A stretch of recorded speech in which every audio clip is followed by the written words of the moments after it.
você não precisa ganhar muito.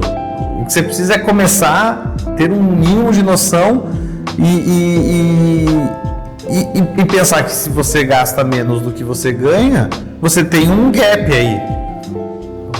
E esse gap ele pode trabalhar para você para que você aumente a tua renda, investindo. E aí a gente não está falando de 20 mil reais por mês, 40 mil reais por mês. O que ganha, que acha que, puta, eu não tenho dinheiro para isso. Claro que tem. Se você ganha 1.500 e você gastou 1.300, você tem 200 ali.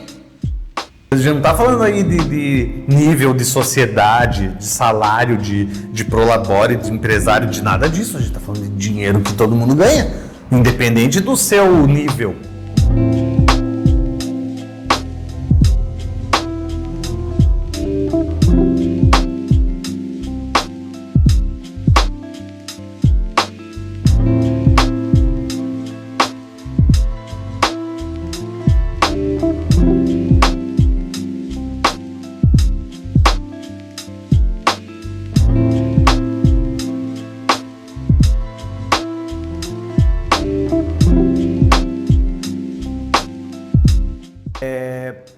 Eu fui morar nos Estados Unidos com 17 anos. Minha família, meus pais, somos 4 irmãos, né? Então, meus pais, eles sempre fizeram da mesma forma para os 4 filhos. Aos 16 anos você vai morar fora, até aí eu pago.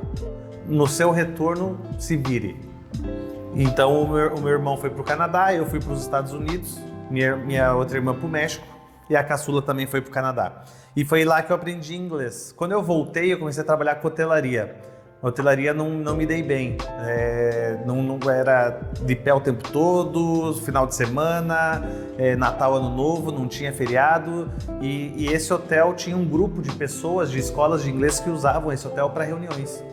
E eu sempre conversando e tal, e tinha recém voltado dos Estados Unidos, tinha 18 anos nessa época, e aí o dono de uma rede de escolas me convidou para sair do hotel e fazer um teste numa escola. Até então a Influx aí não existia, não era nem projeto. E eu fiz o teste, passei e comecei a dar aula de inglês. E comecei a me destacar. Comecei a dar aula para corporativo, sala de aula normal de escolas, e os meus chefes, eles começaram a crescer no número de alunos. Eles tinham uma franquia de uma rede. E daí eles montaram a segunda franquia, eles montaram a terceira franquia. E eu lá estava muito novinho, com 18 anos, aprendendo os bastidores de graça. Eu pedia para fazer parte dos bastidores da escola para aprender. Só que eles não queriam, porque eu era muito novo e eles também não tinham dinheiro na época para pagar um funcionário para ficar ali nos bastidores. Daí eu me prontifiquei a trabalhar gratuitamente. E aí comecei a aprender todos os passos da coordenação pedagógica das escolas. Quando eles abriram a segunda, a terceira escola, eles viram que eu era o mais bem preparado para aquele posto, porque eu já tinha aprendido tudo, eles não precisariam sair para o mercado para achar uma pessoa, sendo que eu já estava pronta para isso. Dando um salto no tempo, eu me formei em turismo e chegou um momento que eu já, acima de mim, só tinha uns donos. E eu cheguei para os donos e falei, quero abrir uma escola de idiomas. Eles falaram, agora não é o momento, a gente está numa crise que não sem tamanho, agora não é o momento. Eu falei, então eu estou indo embora. Indo embora porque eu preciso fazer mestrado, doutorado, eu quero conhecer o mundo. Troquei tudo que eu tinha construído em 4 anos como professor, coordenador e tal, eu troquei tudo por euro e fui embora para a Espanha, fazer mestrado e doutorado em turismo, que é a minha formação. Passado um ano, concluí meu mestrado, né, a parte teórica do doutorado, voltei e fui me encontrar com os meus ex-chefes. E falei para eles, eu quero montar uma escola de idiomas, porque agora, além de inglês, eu também falo espanhol. E daí eles falaram, agora piorou mais ainda, a gente não consegue abrir uma escola agora, o mercado não tá bom. Então a gente não quer ser teu sócio e a gente recomenda que você nem abra mesmo. Eu falei, então tô indo embora de novo, preciso ganhar dinheiro porque eu gastei tudo na Europa. Eu gastei em euro, foi rapidinho. Viajei muito lá e tal, e todos os estudos, moradia, comida, tudo, o euro é caríssimo. Aí fui embora para o Mato Grosso do Sul para coordenar um curso de turismo de uma faculdade. E daí, 6 meses depois, os meus ex-chefes me ligam. Eu estava fora de Curitiba, tudo isso em Curitiba, e eu estava morando no Mato Grosso do Sul. Aí eles me ligaram falando, a nossa marca tá indo pro buraco. A gente precisa de você aqui, de volta em Curitiba. Eu falei, como é que vocês conseguem ir pro buraco se vocês têm 3 escolas com 1.500 alunos?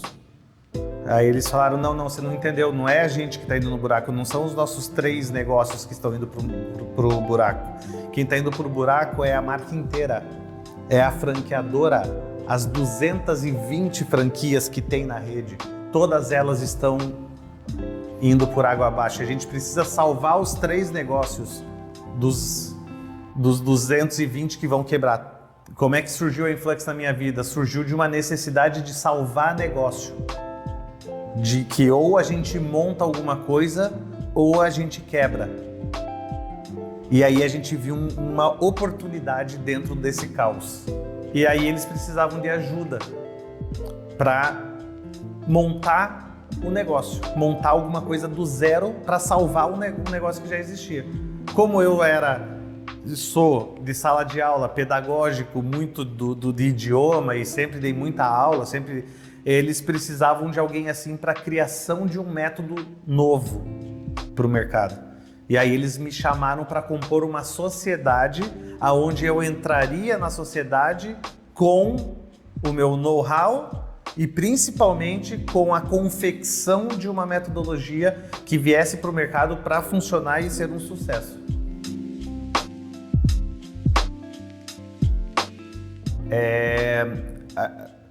15 anos atrás, quando a Influx nasceu, a gente tinha, e até hoje ainda é assim, a gente tem 2 tipos de cursos de idiomas.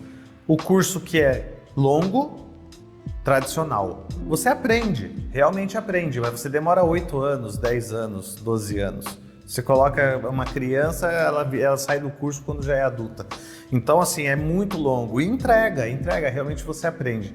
A gente está falando de cursos aqui dos anos 80, muitas vezes sem renovação, meio tradicionais, cursos tradicionais.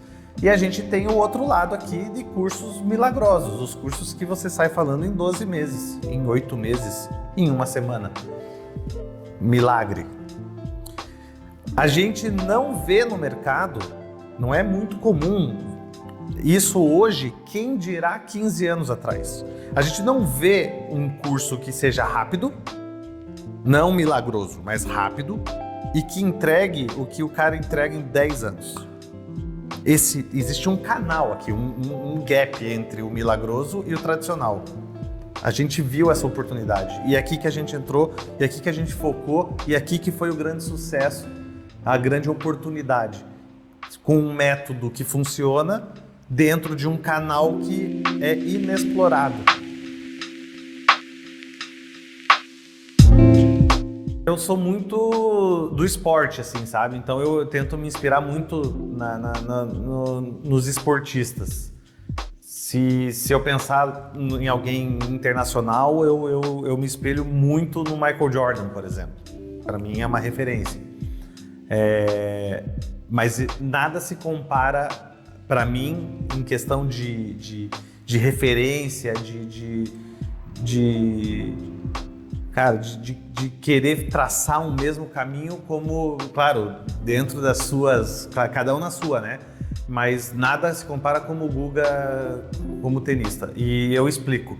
É uma coisa surreal. Isso que eu tô deixando a Ayrton Senna um pouquinho de lado aqui, porque eu não tive o prazer de um dia conversar com ele, mas estar com ele. E com o Guga já fiz isso umas 3, 4 vezes, então eu sei da humildade, sei. Mas onde é que eu quero chegar?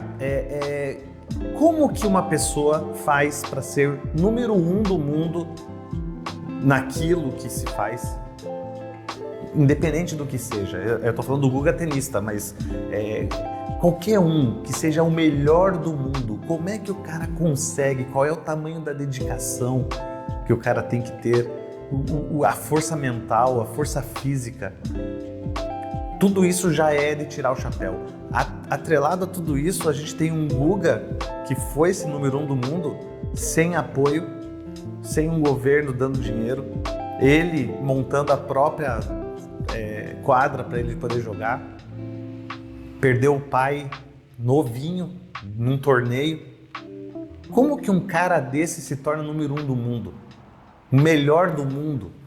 E você vê o melhor do mundo assim, imagine o melhor do mundo, o melhor contador do mundo, investidor do mundo, tenista do mundo, jogador de futebol do mundo, e você poder ver essa pessoa exercendo aquilo que é o melhor do mundo. Não tem preço. E a gente tem aqui no Brasil um cara desse. A parte mais difícil é que você tem muito mais percalços assim, de tudo quanto é lado, inclusive do próprio país onde você vive.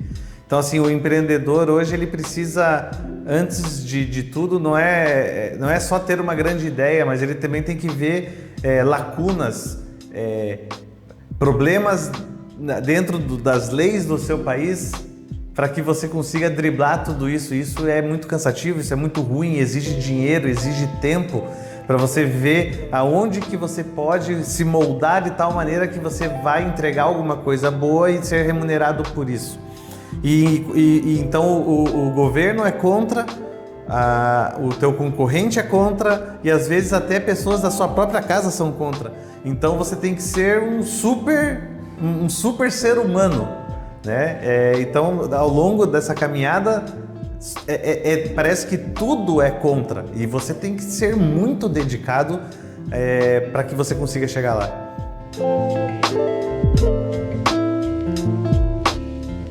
A poupança hoje, eu estava até fazendo as contas, né? Agora que a taxa Selic foi a 2,25, está muito baixo, né? Poupança está rendendo 0,17, acho que é 0,2 para menos ainda, né? Realmente não faz sentido algum, né? Não tem cabimento. Hoje você tem investimentos aí que você não precisa pagar imposto de renda, né? A caderneta de poupança ela é muito baixa, só gera riqueza pro banco mesmo, né? Um ativo pro banco, mas pra gente, os meros mortais, é um investimento que não faz sentido, né? Não faz sentido. É só você ter um mínimo de conhecimento aí que você vai ver que você pode dobrar, triplicar isso fazendo tudo errado.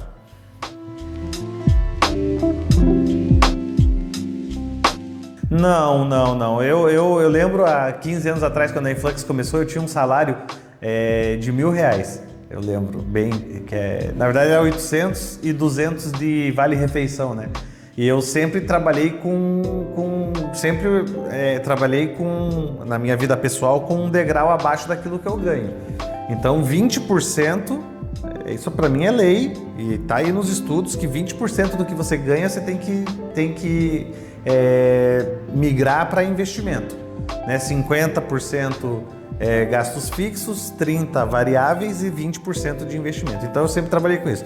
Então eu ganhava R$1.000, R$200 era para investimento. E nisso eu fazia daí um leque. Desses R$200 não pode ser R$200 para poupança. Você tem que variar, não é todos os ovos dentro de um mesmo ninho.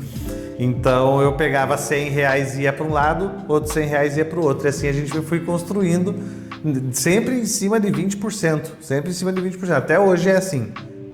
Tudo que eu ganho, 20% é para investimento. Aí você vai proliferando conforme a sua vida vai acontecendo, as suas metas, tudo que lógico, você tem teus objetivos, né? Cada um não tem aí certo ou errado, né? Tem a meta que você tem, o goal que você quer fazer, e aí você vai trabalhando isso dentro de rendas variáveis, bolsa, previdência privada, e cada um tem a sua estratégia.